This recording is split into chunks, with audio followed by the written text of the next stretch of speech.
All right, folks, you know what time it is. You see your screen. It is time for Friday's edition of the A Scene. And you know, filming in Georgia is back in action with more than 24 projects now being filmed across the state. But how much of an impact did the coronavirus pandemic have on a TV and film industry that was just barely getting started compared to the long-standing Hollywood? Well, I sat down with the head of the Georgia Film, Music, and Digital Entertainment Office to find out. Where would you say Georgia's TV and film industry stand right now? I think we're in a great position. For the last decade, Georgia's TV and film industry has become the #1 location to film in the world, producing top projects like Black Panther, Selma, Anchorman 2, and everything in between.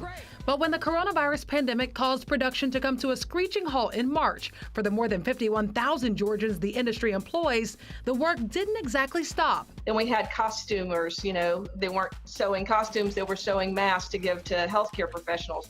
But then there were also construction workers that, these are very skilled people in a lot of different areas. So rather than building sets, they were actually putting together mobile hospital units to go to those hospitals in Albany. Deputy Commissioner Lee Thomas of the Georgia Film, Music, and Digital Entertainment Office has been busy. In fact, she's a part of the team who developed the Best Practices Guide, which after consulting with Disney, Netflix, and major studios, quickly became the TV and film industry standard for safety during the pandemic.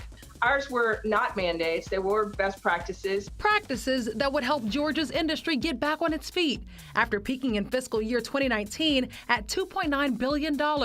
According to the Georgia Film Office, the industry took a dip to $2.2 billion when the coronavirus pandemic stopped production during the fourth quarter of the last fiscal year. But things are now looking up. According to a statement by Governor Kemp, an estimated 40,000 production workers will find jobs through 75 projects, which are expected to film over the next 18 months.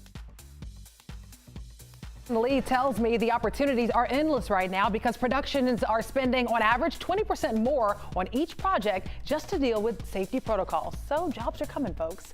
And as always, for more of the A Scene, make sure you visit our website, 11alive.com/theacene. In fact, catch the entire 10-minute interview that I had with Lee on 11alive.com/theacene, especially if you're in the industry. Sheba.